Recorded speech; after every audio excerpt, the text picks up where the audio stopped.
Hey, what's up, everybody? Jason Steiner here, the VA boss, and it's Monday. Hope everybody had a fantastic weekend.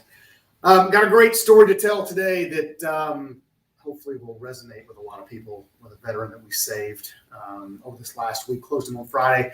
But first, let's talk about our veteran mortgage advisor event that we launched over the weekend in beautiful downtown St. Louis in the Union Station Hotel, which was awesome, by the way. Cool old train station built in the late 1800s. So we had a great attendance, great turnout.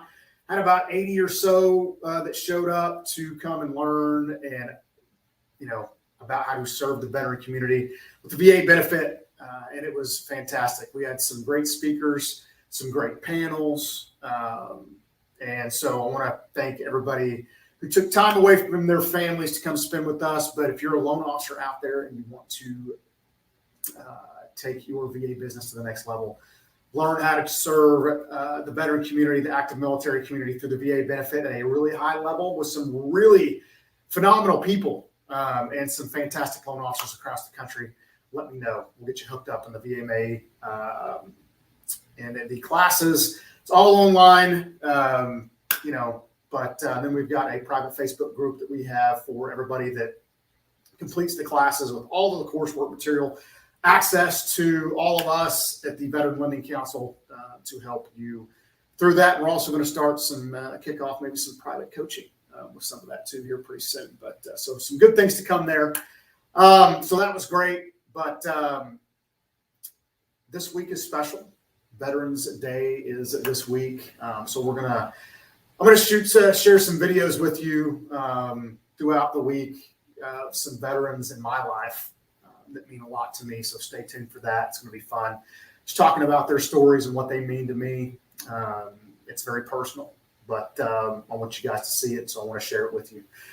But let's get to the story. Stories are fun, right? So a veteran, we got a phone call from an agent a couple of weeks ago, and this veteran had went under contract with the infamous Automobile Association, and he had a house that he wanted to keep in California because he didn't want to sell. He's going to sell later. It was a transactions transfer from Lockheed from California to Texas, and so he had his entitlement tied up in that house out there, but evidently, they forgot the part in the handbook where how you calculate a down payment when you exceed your max entitlement at zero down. And this is the cautionary tale, folks, is that just because they say that they understand the veteran community and they understand all these different things when it relates to the VA home loan benefit, it doesn't mean that they do. Okay?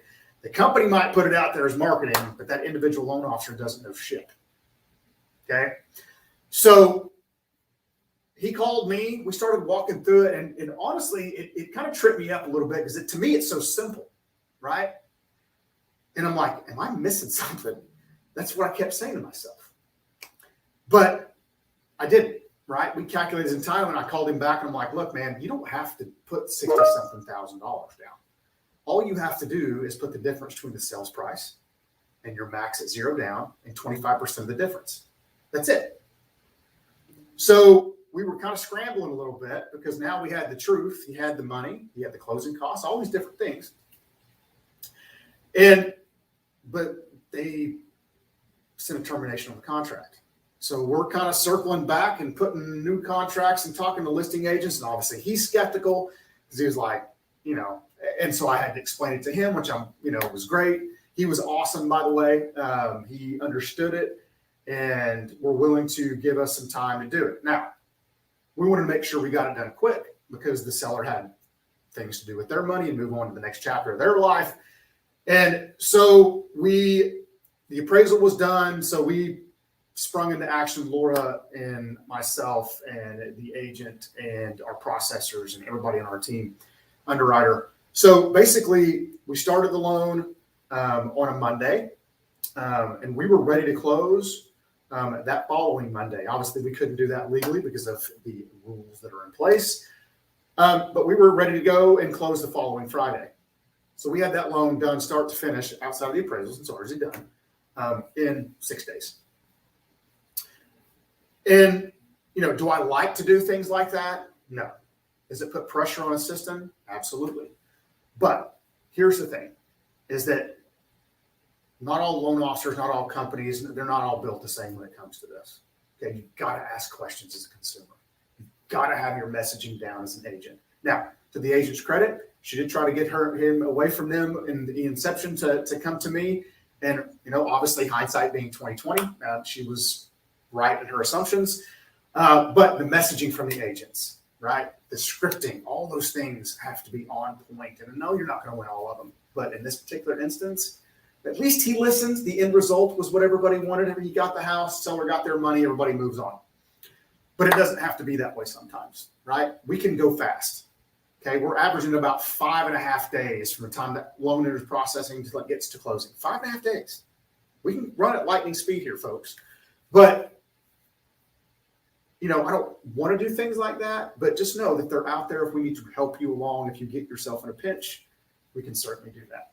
So take that for what it's worth. I hope it helps you. I hope it's in your decision making. If your agents out there who want to do that, reach out to me. Let's chat. I would be happy to help you and talk to you about kind of how our system works, our process works, where we set people up for speed and success. Okay. But Veteran Day is coming up. I'm actually headed to Oklahoma this week on Marine Corps birthday. Happens to be the day before Veterans Day. To spend some time with my friends up there in my hometown where I'm from, which is awfully exciting. Obviously, my dad there, being a Vietnam vet, he's coming down to spend some time with my 8-year-old at their veterans program. So I'm looking excited for that here at Argyle in Hilltop Elementary, which is going to be fun. But I hope to see a lot of people out there expressing their gratitude for those of us that wear the cloth of this nation and chose to serve, and suffer the consequences because of it. So I'm hoping to see those things this week and the joy that everybody has and should have for those men and women. But anyway, that's all I have for today, folks. Thank you for tuning in. Appreciate each and every one of you. Have a blessed week, and we'll see you guys soon.